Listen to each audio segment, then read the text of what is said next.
ਵਾਹਿਗੁਰੂ ਜੀ ਕਾ ਖਾਲਸਾ ਵਾਹਿਗੁਰੂ ਜੀ ਕੀ ਫਤਿਹ। ਵਿਜ਼ਨ 1469 ਵਿੱਚ ਤੁਹਾਡਾ ਸਵਾਗਤ ਹੈ। ਤੁਸੀਂ ਦੇਖ ਰਹੇ ਹੋ ਪ੍ਰੋਗਰਾਮ ਹਮ ਹਿੰਦੂ ਨਹੀਂ।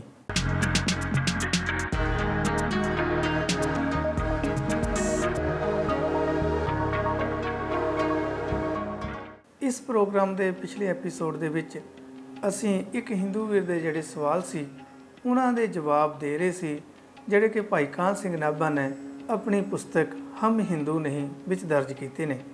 ਇਸ ਪ੍ਰੋਗਰਾਮ ਦੇ ਪਿਛਲੇ ਐਪੀਸੋਡ ਦੇ ਵਿੱਚ ਅਸੀਂ 3 ਸਵਾਲਾਂ ਦੇ ਜਵਾਬ ਜਿਹੜੇ ਭਾਈ ਕਾਹਨ ਸਿੰਘ ਨਾਭਾ ਨੇ ਇੱਕ ਹਿੰਦੂ ਵੀਰ ਦੇ ਜਿਹੜੇ ਸੀ ਉਹਦੇ ਜਿਹੜੇ ਜਵਾਬ ਦਿੱਤੇ ਨੇ। ਉਸ ਤੋਂ ਅੱਗੇ 2 ਸਵਾਲ ਹੋਰ ਸੀ, ਜਿਹੜੇ ਉਸ ਤੋਂ ਅੱਗੇ 3 ਸਵਾਲ ਹੈ, ਉਹਦਾ ਅੱਜ ਅਸੀਂ ਇਸ ਵੀਡੀਓ ਦੇ ਵਿੱਚ ਗੱਲ ਕਰਾਂਗੇ, ਜ਼ਿਕਰ ਕਰਾਂਗੇ ਜਿੰਨੇ ਸਵਾਲਾਂ ਦੇ ਆਪਾਂ ਕਰ ਸਕੇ ਇਸ ਸਮੇਂ ਦੇ ਵਿੱਚ। ਤੇ ਉਹ ਸਵਾਲ ਸੀ ਇੱਕ ਇਹ ਕਿ ਤੁਸੀਂ ਸਿੱਖ ਜਿਹੜੇ ਆ ਹਿੰਦੁਸਤਾਨ ਦੇ ਵਿੱਚ ਰਹਿੰਦੇ ਨੇ, ਫਿਰ ਉਹ ਆ ਹਿੰਦੂ ਕਿਵੇਂ ਹੋਏ। ਦੂਸਰਾ ਸਵਾਲ ਇਹ ਸੀ ਕਿ ਜਿਹੜਾ ਅਸੀਂ ਅੱਜ ਗੱਲ ਕਰਨੀ ਹੈ, ਜਿਹੜਾ ਕਿ ਉਸ ਹਿੰਦੂ ਵੀਰ ਦਾ ਚੌਥਾ ਅਤੇ 5ਵਾਂ ਸਵਾਲ ਹੈ, ਉਹ ਇਹ ਸੀ ਕਿ ਹਿੰਦੂ ਸ਼ਬਦ ਦੇ ਜਿਹੜੇ ਫਾਰਸੀ ਦੇ ਵਿੱਚ ਜਿਹੜੇ ਅਰਥ ਨੇ ਉਹ ਬੜੇ ਜਿਹੜੇ ਗਿਲਾਨੀ ਭਰੇ ਨੇ, ਇਸ ਕਰਕੇ ਵੀ ਸ਼ਾਇਦ ਹਿੰਦੂ ਕਹਾਣਾ ਸਿੱਖਾਂ ਲਈ ਜਿਹੜੇ ਸਿੱਖ ਆਪਣੇ ਆਪ ਨੂੰ ਹਿੰਦੂ ਨਹੀਂ ਅਖਵਾਉਂਦੇ। ਤਾਂ ਇਹ 2 ਸਵਾਲ ਜਿਹੜੇ ਹੈ ਇੱਕ ਹਿੰਦੂ ਵੀਰ ਵੱਲੋਂ ਜਿਹੜੇ ਕੀਤੇ ਜਾਂਦੇ ਨੇ ਜਾਂ ਕੀਤੇ ਗਏ ਨੇ, ਇਸ ਕਿਤਾਬ ਦੇ ਵਿੱਚ ਦਰਜ ਹੈ, ਉਹਦੇ ਕੀ ਜਵਾਬ ਭਾਈ ਕਾਹਨ ਸਿੰਘ ਨਾਭਾ ਦਿੰਦੇ ਨੇ, ਅੱਜ ਅਸੀਂ ਇਸ ਵੀਡੀਓ ਦੇ ਵਿੱਚ ਗੱਲ ਕਰਾਂਗੇ।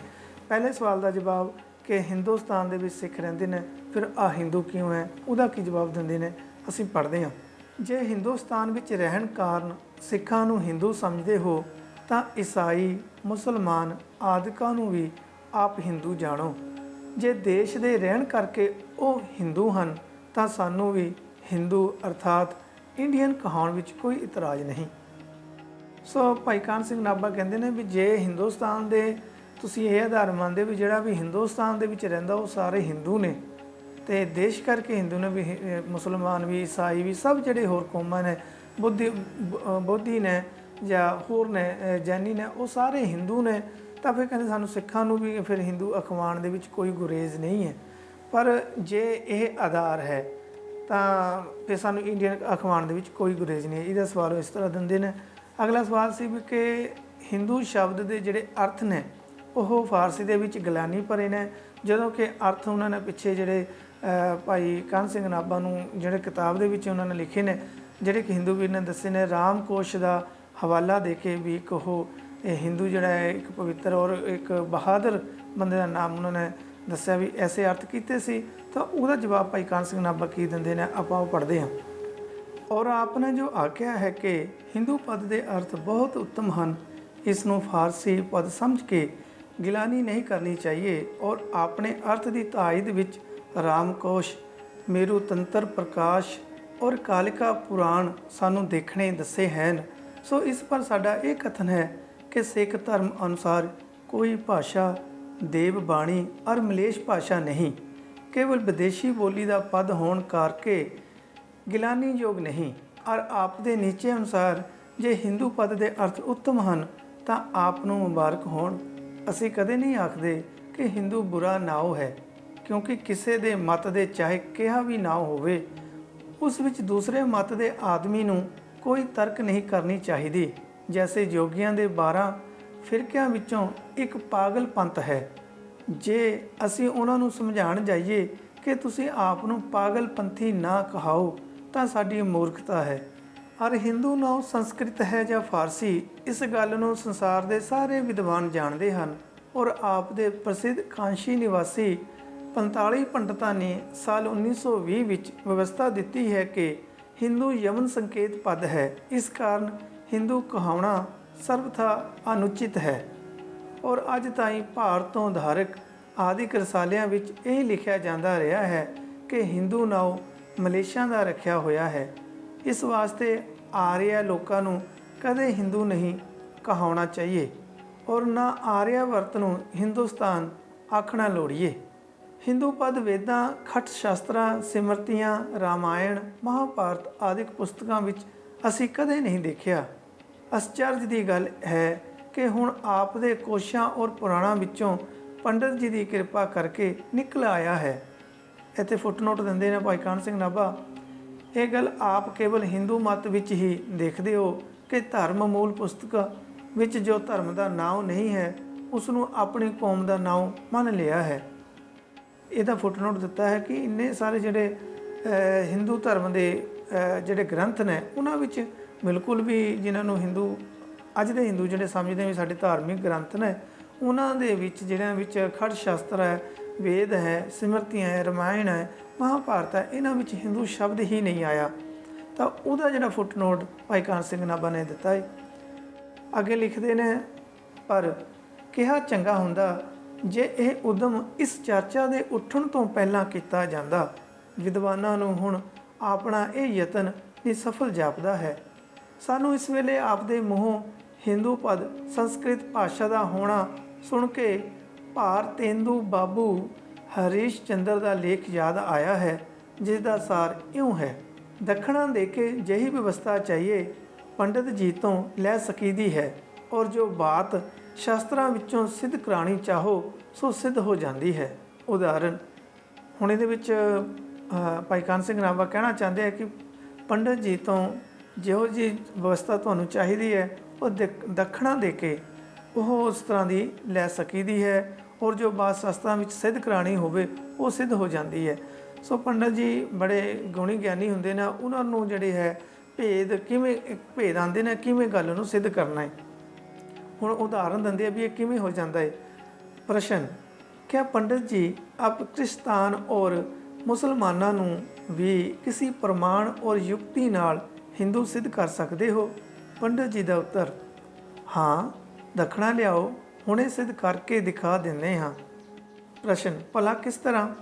पंडित जी का उत्तर, पंडित जी भाई क्रिस्तान और मुसलमान तां शुद्ध ब्राह्मण ਹਨ। असल बात इउं है कि यादवां ਦੇ ਦੋ ਪੁਰੋਹਿਤ ਸੇ, ਇੱਕ ਨੂੰ ਕ੍ਰਿਸ਼ਨ ਭਗਵਾਨ ਮੰਨਿਆ ਕਰਦੇ ਸੇ, ਇਸ ਕਰਕੇ ਉਸ ਪੁਰੋਹਿਤ ਦਾ ਨਾਮ ਕ੍ਰਿਸ਼ਨ ਮਾਨਿਆ ਸੀ। ਦੂਜੇ ਨੂੰ ਕ੍ਰਿਸ਼ਨ ਜੀ ਦਾ ਭਾਈ ਮੁਸਿਲ ਮੰਨਿਆ ਕਰਦਾ ਸੀ। ਮੁਸਿਲ ਦਾ ਫੁੱਟਨੋਟ ਦਿੱਤਾ ਹੋਇਆ ਹੈ ਭਾਈ ਕਾਹਨ ਸਿੰਘ ਨਾਭਾ ਨੇ।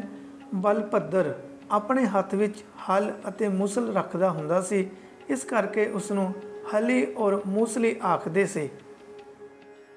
ਸੋ ਦੂਜੇ ਨੂੰ ਕ੍ਰਿਸ਼ਨ ਜੀ ਦਾ ਭਾਈ ਮੁਸਿਲ ਬਲਭੱਦਰ ਮੰਨਿਆ ਕਰਦਾ ਸੀ, ਇਸ ਕਰਕੇ ਉਸ ਦਾ ਨਾਮ ਮੁਸਿਲ ਮਾਨਿਆ ਸੀ। ਇਹ ਦੋਵੇਂ ਕ੍ਰਿਸਤਾਨ ਔਰ ਮੁਸਲਮਾਨ ਮਤ ਉਹਨਾਂ ਪੁਰੋਹਿਤਾਂ ਦੀ ਸੰਤਾਨ ਹਨ। ਲੋਕਾਂ ਨੂੰ ਸੰਸਕ੍ਰਿਤ ਦਾ ਸ਼ੁੱਧ ਉਚਾਰ ਨਹੀਂ ਆਉਂਦਾ, ਇਸ ਵਾਸਤੇ ਕ੍ਰਿਸ਼ਨ ਮਾਨਿਆਂ ਦੀ ਜਗ੍ਹਾ ਕ੍ਰਿਸਤਾਨ ਔਰ ਮੁਸਲਮਾਨੀਆਂ ਦੀ ਜਗ੍ਹਾ ਮੁਸਲਮਾਨ ਆਖਣ ਲੱਗ ਪਏ। ਲਿਆਓ ਦੱਖਣਾ, ਤੁਹਾਨੂੰ ਹੁਣ ਇਹ ਵਿਵਸਥਾ ਲਿਖੇ ਦੇ ਦਈਏ। ਪਿਆਰੇ ਹਿੰਦੂ ਭਾਈ, ਸਾਨੂੰ ਆਪ ਦੇ ਹਿੰਦੂ ਪਦ ਦਾ ਸੰਸਕ੍ਰਿਤ ਸਿੱਧ ਹੋਣਾ ਵੀ ਅਜਿਹੀ ਵਿਵਸਥਾ ਦਾ ਹੀ ਫਲ ਜਾਪਦਾ ਹੈ। ਸੋ ਹੁਣ ਇਹ ਜਿਹੜਾ ਆਪਣਾ ਪੰਜਵਾਂ ਸਵਾਲ ਸੀ ਭਾਈ ਕਾਹਨ ਸਿੰਘ ਨਾਭਾ ਨੇ, ਕਿ ਜਿਹੜਾ ਇੱਕ ਹਿੰਦੂ ਵੀਰ ਨੇ ਕੀਤਾ ਸੀ ਕਿ ਆਪ ਜਿਹੜੇ ਸਿੱਖ ਹੈ ਵੀ ਉਹ ਹਿੰਦੂ ਸ਼ਬਦ ਨੂੰ ਫਾਰਸੀ ਦਾ ਸਮਝ ਕੇ ਤਾਂ ਗਿਲਾਨੀ ਕਰਦੇ ਆ, ਕਿਉਂਕਿ ਫਾਰਸੀ ਦੇ ਵਿੱਚ ਹਿੰਦੂ ਸ਼ਬਦ ਦੇ ਅਰਥ ਜਿਹੜੇ ਆ ਉਹ ਗਿਲਾਨੀ ਭਰੇ ਨੇ। ਤਾਂ ਉਹਨਾਂ ਨੇ ਫਿਰ ਕੁਛ ਜਿਹੜੇ ਕੋਸ਼ ਸੀ ਉਹਨਾਂ ਵਿੱਚੋਂ ਇੱਕ ਰਾਮ ਕੋਸ਼, ਮੇਰੂ ਤੰਤਰ ਕੋਸ਼, ਇੱਦਾਂ ਇਹਨਾਂ ਨੇ 3-4 ਪੁਸਤਕਾਂ ਦੇ ਵਿੱਚੋਂ ਪੰਡਿਤ ਜੀ ਨੇ ਜਿਹੜੇ ਹਿੰਦੂ ਭਾਈ ਨੇ ਆਪਣੇ ਜਿਹੜੇ ਅਰਥ ਦੱਸੇ ਸੀ ਹਿੰਦੂ ਵੀਰ ਦੇ, ਕਿ ਬਹੁਤ ਜਿਹੜੇ ਉੱਤਮ ਨੇ ਹਿੰਦੂ ਦੇ ਅਰਥ। ਤਾਂ ਉਹਦਾ ਅਰਥ ਉਹਦਾ ਭਾਈ ਕਾਹਨ ਸਿੰਘ ਨੇ ਜਿਹੜਾ ਜਵਾਬ ਦਿੱਤਾ ਉਹ ਅਸੀਂ ਹੁਣ ਪੜ੍ਹਿਆ, ਜਿਹਦੇ ਵਿੱਚ ਭਾਈ ਸਾਹਿਬ ਨੇ ਦੱਸਿਆ ਵੀ ਕਿਵੇਂ ਇਹ ਵਿਵਸਥਾ ਜਿਹੜੀ ਹੈ ਹਿੰਦੂ ਸ਼ਬਦ ਨੂੰ ਸੰਸਕ੍ਰਿਤ ਦਾ ਬਣਾਇਆ ਗਿਆ। ਪਰ ਇਹ ਜਾਪਦਾ ਨਹੀਂ ਹੈ ਕਿ ਹਿੰਦੂ ਸ਼ਬਦ ਜਿਹੜਾ ਸੰਸਕ੍ਰਿਤ ਦਾ ਹੈ।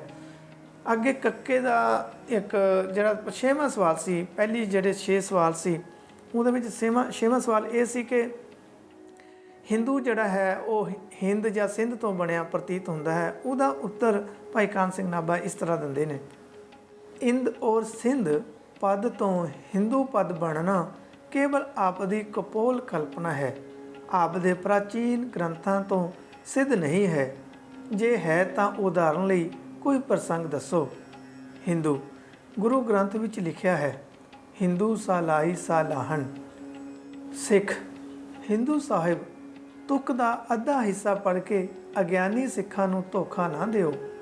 ਇਸ ਸ਼ਬਦ ਵਿੱਚ ਸਤਿਗੁਰਾਂ ਨੇ ਹਿੰਦੂਆਂ ਦੀ ਮਹਿਮਾ ਨਹੀਂ ਆਖੀ, ਧਿਆਨ ਦੇ ਕੇ ਸੁਣੋ ਗੁਰੂ ਸ਼ਬਦ ਕੀ ਕਹਿੰਦਾ ਹੈ।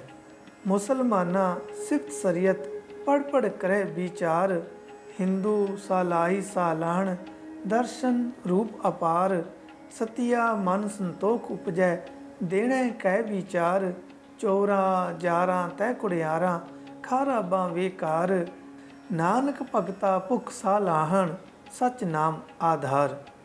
ਵਾਰ ਆਸਾ ਮਹੱਲਾ ਪਹਿਲਾ, ਪੰਨਾ ਸ੍ਰੀ ਗੁਰੂ ਗ੍ਰੰਥ ਸਾਹਿਬ ਦਾ ਜਿਹੜਾ ਅੰਗ ਹੈ ਉਹ 465। ਸ਼ਬਦ ਦਾ ਭਾਵ ਇਹ ਹੈ ਕਿ ਮੁਸਲਮਾਨ ਆਪਣੀ ਸ਼ਰ੍ਹਾ ਦੀ ਮਹਿਮਾ ਗਾਉਂਦੇ ਹਨ।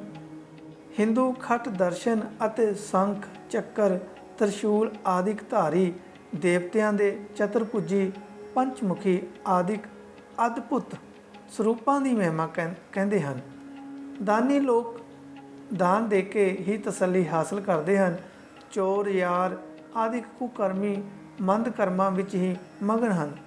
ਪਰ ਹੇ ਵਾਹਿਗੁਰੂ, ਤੇਰੇ ਭਗਤਾਂ ਨੂੰ ਕੇਵਲ ਤੇਰੀ ਮਹਿਮਾ ਦੀ ਹਰ ਵੇਲੇ ਭੁੱਖ ਭਾਵ ਚਾਹ ਹੈ ਔਰ ਉਹਨਾਂ ਨੇ ਸਤਨਾਮ ਨੂੰ ਹੀ ਆਪਣਾ ਆਧਾਰ ਕੀਤਾ ਹੈ।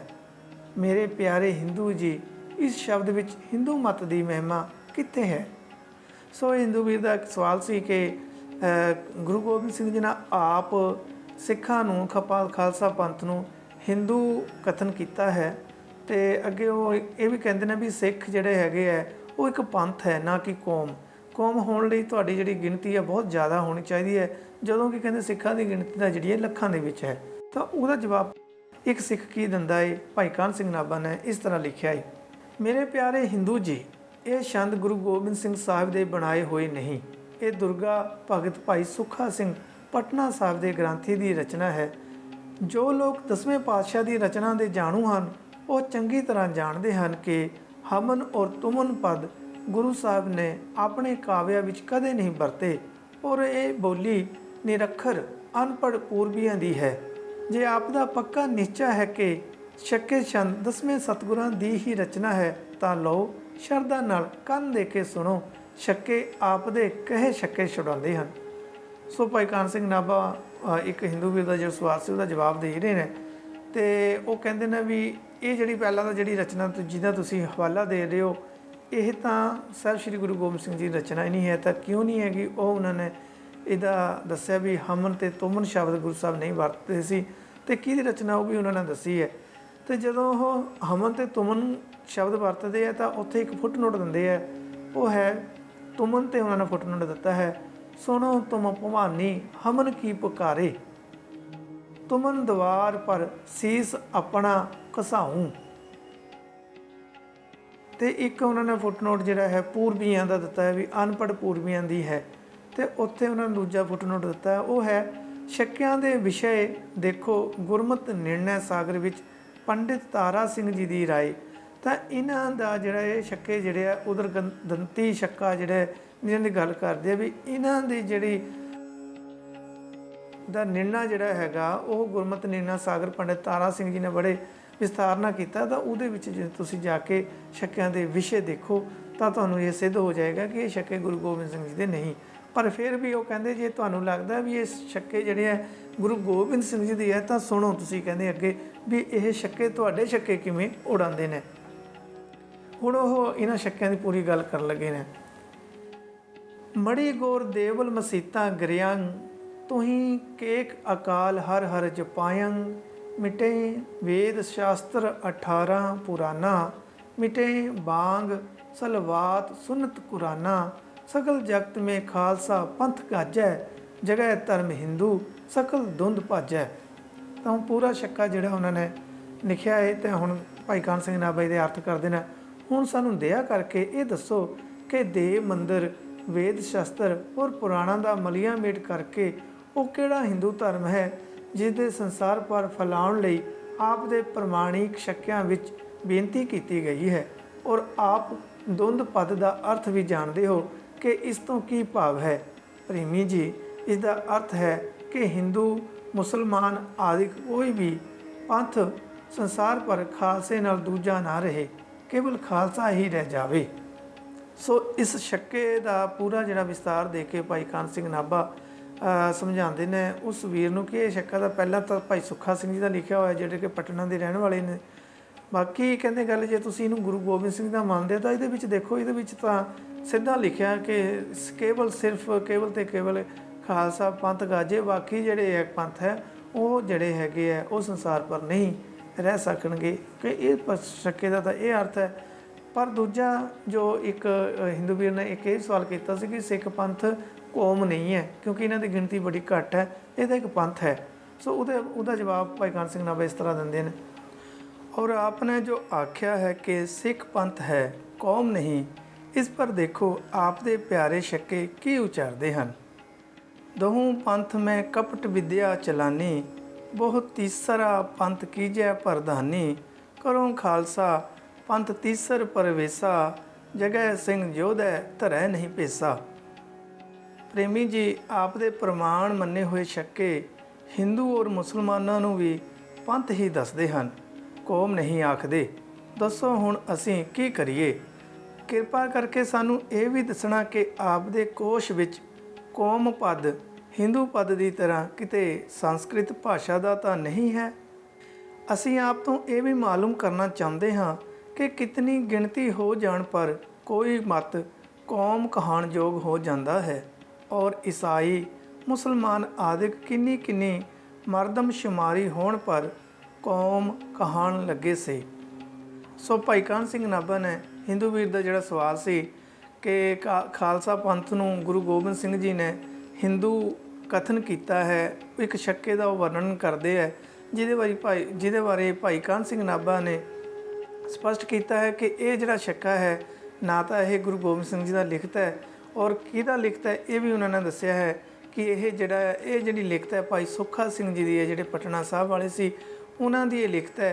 पर वो फिर भी भाई कान सिंह नाभा कहते हैं कि जे तुसीं मानते हो कि ये शक्के जिहड़े है गुरु गोबिंद सिंह जी के है, पहली गल तो है नहीं, जे हैगे तुसीं मानते हो, पर इन्हां शक्कियां दा पूरा जिहड़ा अर्थ है वो की है वो देख लो।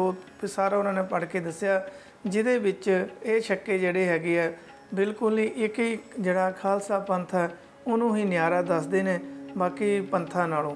तो बाकी कौम दूसरा सवाल से जोड़ा हिंदू वीर का कि सिख जोड़े है ने वो एक कौम नहीं है, वो एक पंथ ही है क्योंकि इन्हों की गिणती बड़ी घट है। तो ये भी भाई कान सिंह नाभा ने कहा भी जोड़े शक्के ने जिन्हों का तुसीं हवाला दिंदे हो इन्हों के हिंदुओं और मुसलमानों भी पंथ ही लिखा है, कौम नहीं। दूसरा भी किन्नी क गिणती होनी चाहिए है कि एक पंथ कौम बन जाए, ये सवाल भाई कान सिंह नाभा अगे हिंदू वीर नूं करते हैं।